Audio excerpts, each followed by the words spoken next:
আসসালামু আলাইকুম রহমতুল্লাহি ওয়া বারাকাতুহু। রবিউল আউয়াল মাসের আমল সম্পর্কে আপনাদেরকে ধারণা দেব।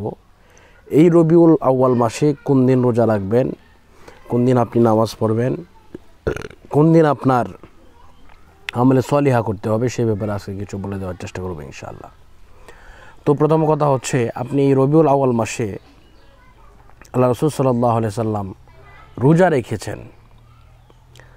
যেহেতু এটা নবীর মিলাদের মাস, নবীর জন্মের মাস, এজন্য আমরা যা করব তা হচ্ছে, আমরা রাসূল করিম সাল্লাল্লাহু আলাইহি সাল্লাম ওনাকে পেয়ে আল্লাহর কাছে আমরা শুকরিয়া আদায় করব। কীভাবে শুকরিয়া আদায় করব? নামাজ এবং রোজার মাধ্যমে। আমরা যেহেতু রাসূল সোমবারে রোজা রেখেছেন, এজন্য আল্লাহ রাসূল সাল্লাল্লাহু আলাইহি সাল্লামকে যখন প্রশ্ন করা হলো যে হুজুর, আপনি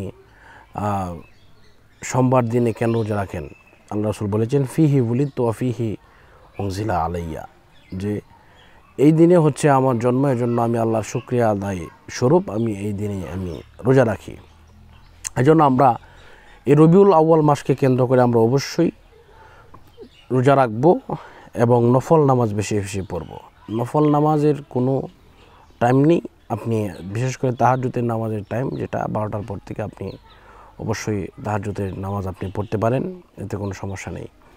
এছাড়াও আপনি যদি চান, গরিবদেরকে আপনি দান করতে পারেন, মিসকিনদেরকে দান করতে পারেন, এমনকি আপনার নিজের ফ্যামিলির লোকদেরকেও যদি আপনি দান করেন, এটাও আপনার জন্য একটি মহা একটি অবস্থা তৈরি হয়ে যাবে। এজন্য আপনি যদি আপনার ফ্যামিলির লোকদেরকে, আপনার নিজের লোকদেরকে, আপনার বাড়ির লোকদেরকে, সকলকে যদি আপনি এখান থেকে রবিউল আউয়াল মাসকে কেন্দ্র করে যদি আপনি দান সৎকার করেন বা কোনো কিছু কিনে দেন, জন্য এর সওয়াবও আপনি অনেক বেশি পাবেন। কেননা হযরত উমর রাদিয়াল্লাহু তাআলা আনহু বলেছেন, যেই ব্যক্তি এই রবিউল আউয়াল মাসকে উপলক্ষ করে, নবীর জন্মকে উপলক্ষ করে যদি কেউ 1 দিরহাম খরচ করে, তাহলে সে যেন বদর এবং হুনাইনের যুদ্ধে যারা যুদ্ধ করতে করতে শাহাদাত বরণ করেছেন, সেইভাবে যাদেরকে যে মর্যাদা দেওয়া হয়েছে, সেই মর্যাদা তাদেরকে দেওয়া হবে। এবং এজন্য আমরা এই আমলটি করব।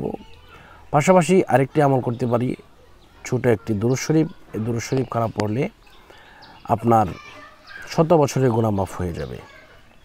সেই দুরূদ শরীফ হচ্ছে এই, আল্লাহুম্মা সাল্লি আলা সাইয়্যিদিনা ওয়া নাবিয়িনা ওয়া হাবিবিনা ওয়া শাফিনা মাওলানা আন-নাবিয়্যিল উম্মি ওয়া আলিহি ওয়া সাল্লিম তাসলিমা। আমি আবারও বলছি, আল্লাহুম্মা সাল্লি আলা সাইয়্যিদিনা ওয়া নাবিয়িনা ওয়া হাবিবিনা ওয়া শাফিনা মাওলানা আন-নাবিয়্যিল উম্মি ওয়া আলা আলিহি ওয়া সাল্লিম তাসলিমা। এইভাবে আমরা এই আমলগুলো ইনশাআল্লাহ করব, তাহলে আমরা অবশ্যই ফজিলত পাবো, আমরা নাজাতের দরজা ইনশাআল্লাহ পেয়ে যাব। তো আজকের মতো এই পর্যন্তই, বিদায় নিচ্ছি। আসসালামু আলাইকুম ওয়া রাহমাতুল্লাহ।